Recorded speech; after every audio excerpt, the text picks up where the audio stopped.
What's your family's darkest secret? When I was just a little baby, a tsunami hit my home country, which messed with the third world government data system, or so I was told, and deleted the real me from existence. It wasn't until my mom decided to raise me in the US that I finally got a legal name and birthday, both of which were changed in the process of moving. I was 7 at the time, and have since been living under this makeshift identity, but the fact that I was hidden from the government that long amazes me. If you ask me, though, she missed her chance to raise an undercover and very personal hitman. My granddad has 7 kids with 3 different mistresses, while married to my nan. My cousin is actually my mom's half-brother. He would hit her if she spoke up or said anything. My granddad told my family hen my nan fainted in the kitchen. He watched TV for around 20 minutes before she woke up. When she woke up, she begged him to take her to the hospital, but didn't want to waste fuel, so he called his friend who took around 20 minutes to get to their home so they could drive to the hospital. My nan died on the way to the hospital. We don't know which friend drove them to the hospital, nor which hospital they drove to, and her cause of death is still unknown. This happened around 6 months ago and it still hurts. He lied about how my nan died before her funeral and told his kids, including my mother, to get over it. He stole part of the money for her funeral and spent it on his mistress. No one talks to him. He is an absolute piece of crap. He was so flippant at the funeral. His wife of 40 years died, and he doesn't care. My nan refused to leave him as she loved him, even though he cheated. He is a despicable piece of crap. Back in the 90s/early 2000s, my uncle hid a camcorder/video camera in the closet of my cousin's room so he could watch her get changed and come from the shower and whatnot. She was like 13 or 14 at the time. As soon as she was 18, she split and never talked to anyone in the family again, except her mom and brother, which made me sad. I loved her a lot and looked up to her. I never understood why she left until I got older and my mom finally told me the deal. When I kept asking where she was. I hope she's doing well. Last I heard, she moved to the West Coast and is living her best life.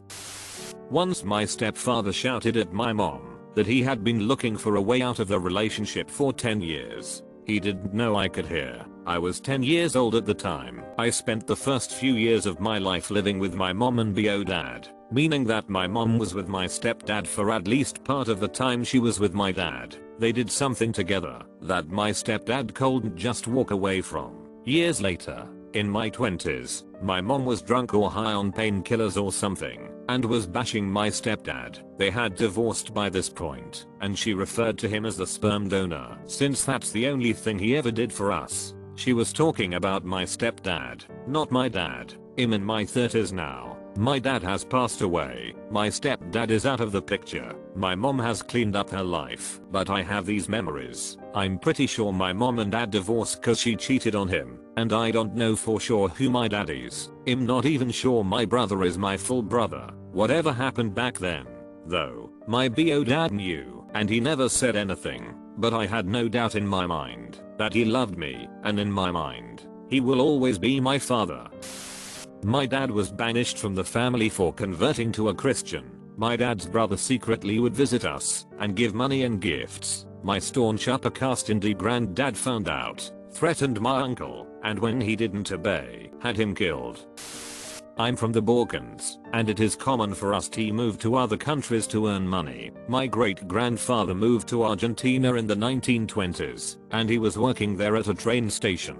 He was writing letters to his family and sending money to his wife. 4 years later, my great-grandmother got a letter that my great-grandfather is dead. Now I don't know if they told her what happened to him, because neither of my grandparents are alive and my father doesn't know much about it or doesn't want to talk about it. I think it's the latter. The theory was that he was robbed and killed, but no one knows for sure, and since the family didn't have money or opportunity to bring his body home, we don't know to this day where he is buried and what exactly happened to him. Not a secret anymore, but my dad had brain cancer for months and didn't tell anyone, not even his wife of 45 years. One day, he told my mum he was flying to our holiday home on the other side of the state to do some maintenance on the house and he would be gone for about a week. Really though, he went to the hospital to get his brain tumor removed. After the week, he was discharged. went home and told my mum the whole story. When we asked why he didn't tell anyone, his response was he didn't want to scare or stress anyone out. I think my mum almost put him straight back in that hospital. Thank God it all went well, and he is still cancer free. I'm a male in my mid-50s, and I've never known who my father was. I was 27 years old when I went to visit the man I thought was my father, and he told me I wasn't. My mom and him divorced when I was 2 years old, and I have no memories of ever living with him. I saw him once when I was in the 4th grade at a funeral, and then again when I was in the 7th grade at another family member's funeral. The next time I saw him was when I was 27 years old, and that's when I found out he wasn't my father. My mom always said things like, "You're not missing anything with him. Be glad he's not in your life," etc. All along she was protecting herself. After I found out the man I thought was my father wasn't. When I talked to my mom about it, she simply wouldn't talk to me about it. Not one word at all. Ever. I've never seen a picture of my real father. Never known even his first name, etc. That man was my younger sister's father though.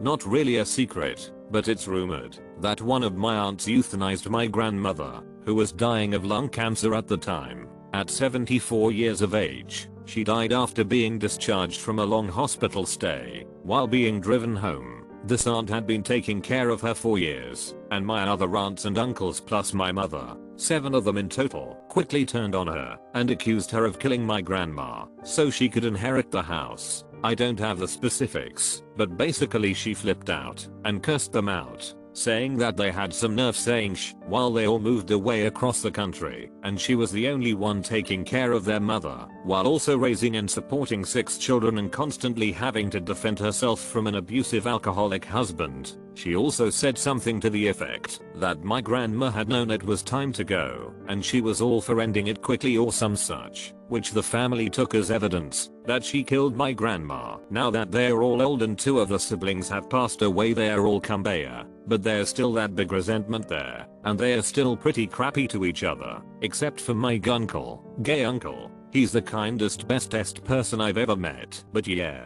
matricide. There are a lot in my family, but the saddest one, to me, is that my great aunt and uncle had one son. As a young adult, he died in an accident one day. My great aunt, in her grief, on her usual morning walk around their farm, went to the pond at the back of one of their fields, filled the pockets of her house dress with rocks, and drowned herself. My poor uncle never remarried. My mom and dad had a child out of wedlock, gasp, in college. My dad's parents pressured them to give her up for adoption. They eventually got married and had 4 more kids. I'm 30 and just found all of this out. It blows my mind, and we are now FB friends. She seems to have grown up in a very happy home. I hope she doesn't constantly wonder why they gave her away and kept their other 4 children. It makes me a bit sad. In 1921, my great-grandfather's father was going to be installed as the new Don for a Mayfair family in southern Italy. Mussolini was getting ready to grab power and felt like he was going to cause problems for the family. He didn't want to do it. He told his father that him and his brother were going out for a gallon of milk. They jumped on a boat, came to America, and changed their last name.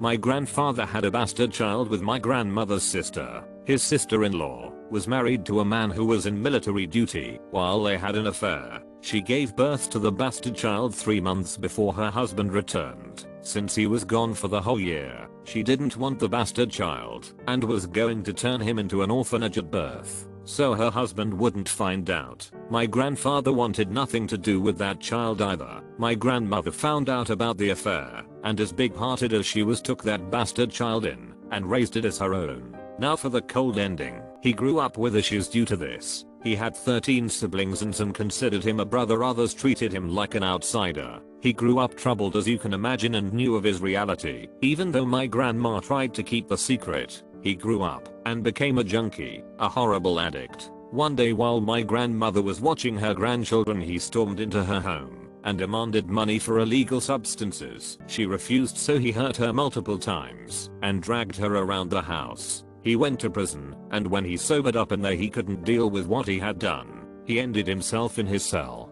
To this day you can see him in the family videos, but my father and his siblings never point him out. Some relatives have cut him out of family pictures. They never speak about him. I was only a child when this happened, around 7 to 9 years old. I remembered him, but I thought I only dreamed him up. Until I was a teenager, I saw him in one of my day videos. My sister and mother told me the truth, that he in fact was real. And what happened? That's how well my family has kept him a secret. I myself thought he was a dreamed man.